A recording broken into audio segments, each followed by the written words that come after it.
Listen, You don't have haters, you haven't made it, David. Exactly. I say that all the time. But so people, when they say like, I think, because listen, I'm not going to mention names, but I tell people I get the calls. I get calls from housewives all day now, but not because of this, just in general, but every housewife, she burned her bridge. I'm like, we're past that. Like Bethenny is not like, she's not you. You have to step outside yourself. So like, she understands that she burned her bridge. She's not going She's back. prepared for that. Yeah, she Yeah. doesn't. And she's like, what We're bridge? I don't past need that. Bravo. She Right. thinks she's bigger than Bravo. So she doesn't need that bridge. I'm pretty convinced that she doesn't give a shit. What's interesting to me to see is if she's going to go after Andy. Well, he is. I mean, I have that on my list here. His name is in there. So here's the thing, having, being a lawyer myself, having run corporate America, HR, and a lot of places, including Martha Stewart, no ego, just a like, look, I have zero emotions in business. And it's like the way things work is just, there's no justice. So when something like this happens, if we're going to make it go away and we're going to change whatever, somebody usually loses their job or two, right? We have a changing of the guards. Like when it's this big, like if this really is this big, which Bethenny seems to say it is, and so do these lawyers, like, I just wonder how deep this is going to go and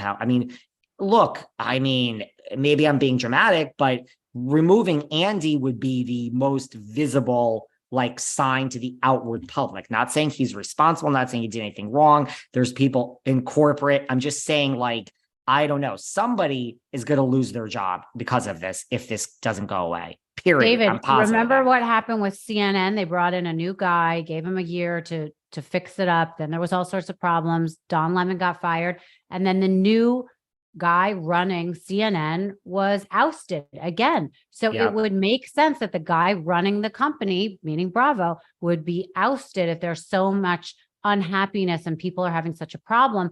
My question for you is, what are the chances that Andy Cohen will really be removed and canceled?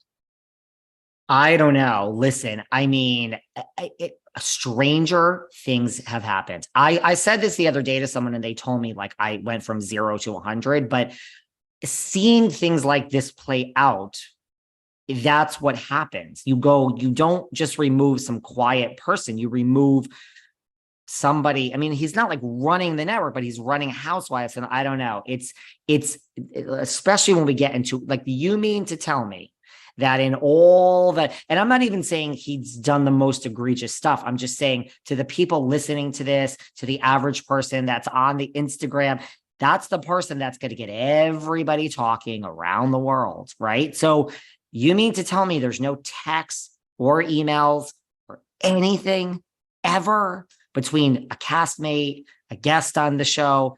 I mean, no, like I do think it is possible. I really do. I truly in my heart of hearts do. If this doesn't go away. What do you think is the future of reality TV at this point? I mean, could you have TV shows that aren't based on so much drama and this toxic fusion between castmates? I mean, if that is all taken out, where's reality TV going to go?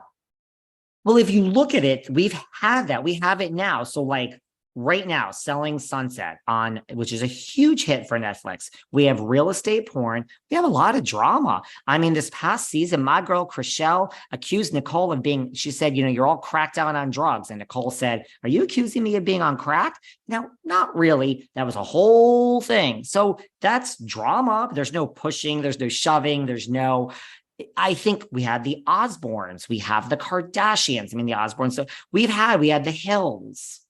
We had Jersey Shore. I mean, although granted, Snooki and JWoww have joined the suit. I mean, I think their names are being thrown around. So I don't know what's going on, behind closed doors. But I think outwardly you can make reality TV without tons of conflict. Okay. Right? I mean, I remember hearing Spencer Pratt talking about how there was all sorts of conflict way back when, and now they have the Hills reboot, and he can't kind of get on board with the other actors because none of them, they're all older now, right? But none of them are willing to do stupid shit for TV anymore.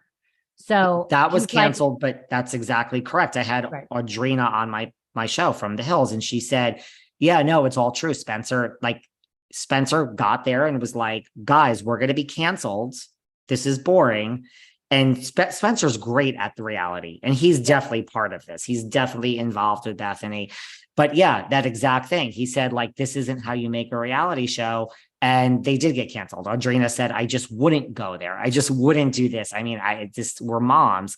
So, I mean, to your point, I don't know. I don't know. Like, can they do it? I personally love The Hills New Beginnings, but I guess I'm in the minority because it's long gone. But that's an interesting point you brought up. Somebody could be part of the lawsuit that wasn't directly affected. Like Spencer, I don't know that anything abusive happened to him, but he's witnessed the fact that you cannot continue a show and it will get canceled unless you do something stupid, almost illegal, sexual, humiliating, whatever it is, and to make ratings. And if you don't participate in something like that, either you will get booted off the show or the show will get canceled. So I could see him joining just for the pure fact that he's a witness to what goes on, but not because he doesn't like being a part of that, the movement, because he's a guy who is hoping for a new reality gig all the time. I mean, I just heard him on Heather McDonald talking about how, he'll take any gig that'll come up for $100,000 or whatever it is, because that's the way, he's a reality TV star. They're looking for their next reality TV jump, which makes sense. And if you could play the game, and if you could play the game and keep your sense of integrity while doing it, there doesn't seem to be a problem. It's just like people lose sight. And I think it happens with Housewives more than any other. Yeah. Like that because is what they promote you. They promote you to be an animal. I mean, even on this new season of the Housewives of New York, I haven't watched it, I will admit, but I have seen clips. I know you have watched it, but just in the clips or the commercials trailers for the show, it's the same kind of fighting. It is a reboot of what they were trying to do on all the other shows. It's just a bunch very light. They've lightened it up, but yes, it's the same. But they're fighting over cheese. I mean, I saw that on the latest commercial. It's like, why would I watch that? That is so dumb. These girls who think they're better than everyone else are throwing food and yelling at each other and ripping off each other's sunglasses and saying, you talk to me and look at me in the eye, and they're arguing about cheese. That is so dumb. It really is. I don't understand that storyline. And now they're going to internalize it. And as the season goes on, and this one says this on Twitter and that one says this, they're going to get so angst in their hearts and it's going to get so toxic. Whereas a Spencer Pratt would say, I'm here, the clock started. Even Nene Leakes with her she just did some interviews with my good friend Carlos King. She said, tell me what time to show up. Has the check cleared, I'll do the job and I'll go home. Spencer's the same way. I mean, that's how I would be if I got a reality show. I don't care. People say things now. I don't care what you say about me. Let me clock in. Let me do the job. Spencer gets it. He would be horrible to people. He would be the villain and it would be time. And he'd be like, look, dude, I don't care. Let's go have a drink. That's how you do it. He played the villain and he was paid for it and he was okay with it. But that's not the majority. It's not Housewives, girl. But he also wasn't like humiliating people. He was the one getting humiliated, but he liked the check to be cleared. And I respect him for that, frankly. But last thing I just want to point out, I was on Celebrity Rehab. I had a cast that was filled with very interesting people.